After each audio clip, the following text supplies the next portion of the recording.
ದುಷ್ಟನಾದಂತಹ ತಮಾಸೂರ ಎಲ್ಲಿದ್ದಾನೆ ಎಂಬುದನ್ನು ನೋಡಿದ್ರೆ ವೇದಗಳನ್ನು ಅಪಹರಿಸುವುದರ ಮೂಲಕವಾಗಿ ಈ ಸಮುದ್ರದ ಕೆಳಭಾಗದಲ್ಲಿ ಅಡಗಿ ಕುಳಿತಿದ್ದಾನೆ. ಈ ದುಷ್ಟನನ್ನು ಕೊಲ್ಲಬೇಕು. ತಡ ಮಾಡುವುದು ಯಾಕೆ? ಸರದಿಯ ಕೆಳಭಾಗಕ್ಕೆ ಇಳಿಯುತ್ತೇನೆ.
ಅಧರ್ಮದಲ್ಲಿ ಬೆರೆಯಬೇಕು ಎನ್ನುವುದೇನು ನ್ಯಾಯವಲ್ಲ.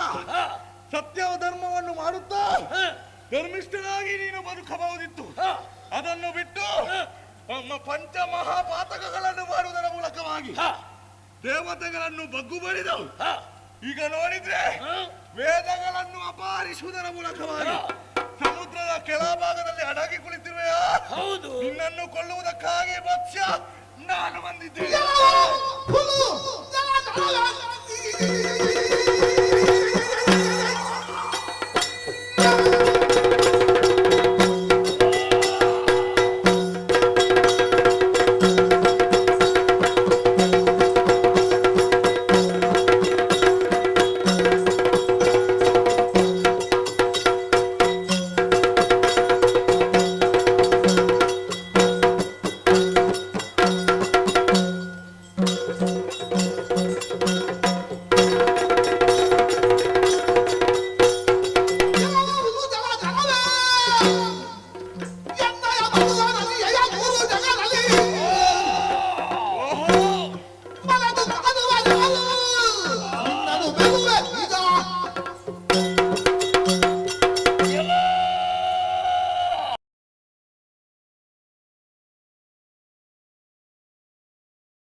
ಸಾಮಾನ್ಯ ಮತ್ಸ್ಯವಲ್ಲ ನೀನು, ಭಾರೀ ಗಾತ್ರದ ಮತ್ಸ್ಯ, ದೊಡ್ಡ ಗಾತ್ರದ ಮೀನು.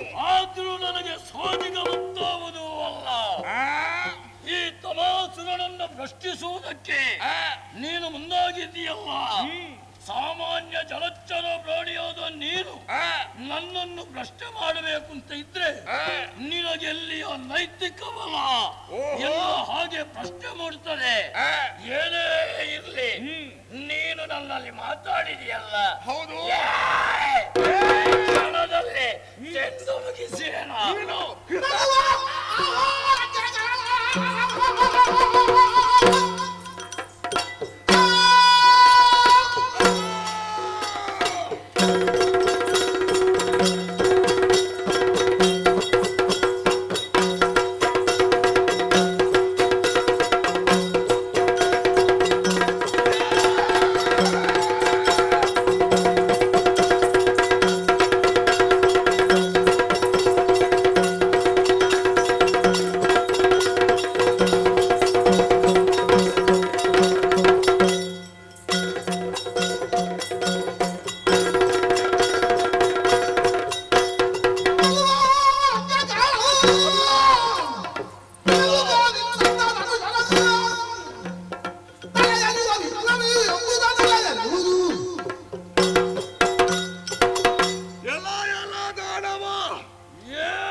ಸಿಕ್ಕಿದ್ದು ಹ, ದಷ್ಟಪುಷ್ಟವಾಗಿದೆ. ಹ, ತಿಂದು ತೇಗಬಹುದಂತ ಭಾವಿಸಿದ್ಯಾ? ಮಾಂಸದ ಖಂಡವೇ ಇರು. ನೀನೊಬ್ಬ ಸಾಮರ್ಥ್ಯ ಉಂಟು, ಹ, ಬಲು ಭಟ ಹೌದು, ಹ, ಹಾಗೆಂದು ಅಹಂಕಾರವನ್ನು ಪಡಬೇಡ. ಹ, ತಿಂದು ತೇಗುವಂತಹ ಮತ್ಸ್ಯ ಇದಲ್ಲ, ಮತ್ತೆ ಸಾಮಾನ್ಯವಾದ್ದಲ್ಲ. ಹ, ವೈಕುಂಠವಾಸಿಯಾದಂತಹ ನಾರಾಯಣನೇ ಹ, ಧರ್ಮವನ್ನು ಉದ್ಧರಿಸುವುದಕ್ಕಾಗಿ ಹ. ಈ ಅವತಾರದಿಂದ ಬಂದಿದ್ದೇನೆ. ಹ. ಮೊದಲನೇ ಅವತಾರ.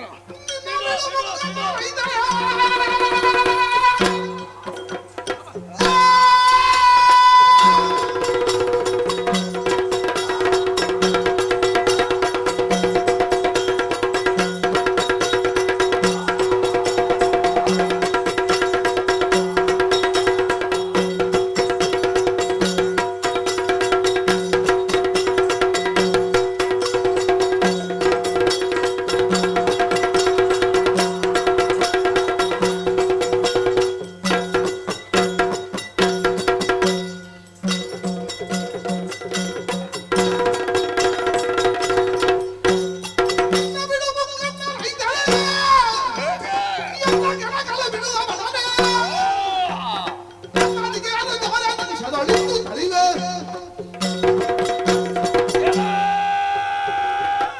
ಏನು? ಜಲಮತ್ಸ್ಯವೇ, ನೀನು ಯಾರು? ನಾರಾಯಣನಿದ್ದೆ. ನಾರಾಯಣ. ಇದು ಮೊದಲನೇ ಯಾವ ಅವತಾರ. ಬೀದಿ ನಾರಾಯಣ? ನಿನಗೆ ಹೇಗೆ ಬಿಟ್ಟದ್ದು ಹಾಗೆ. ಇಲ್ಲದಿದ್ರೆ ಆ, ನೀನು ನಾರಾಯಣ? ಹೌದು. ಬಿಡ ಬಿಡ ಬಿಡ. ಮತ್ತೆ ನಿನ್ನ ಆಡಂಬರದ ನುಡಿಯನ್ನು ಕಟ್ಟಿಡ. ಆಹಾ, ಈ ಹೊತ್ತು ಬೆದರುವವ ನಾನಲ್ಲ. ಹೆದರುವುದಿಲ್ವೇ? ಒಂದೊಮ್ಮೆಗೆ ಆ. ನಮ್ಮ ಕುಲದೇವನಾದ ಶಂಕರನೇ ಕೂಡ ಆ, ಯುದ್ಧಕ್ಕೆ ಬಂದ್ರೆ ಸಮರ ಮುಖದಲ್ಲಿ ಸಾಕು ಸಾಕು ಅನ್ನಿಸದಿದ್ರೆ ನಾನು ತಮಾಸು ಮುಖಂಡ ಬರ್ಬೇಕಾ ನಿನಗೆ? ನನ್ನಲ್ಲಿ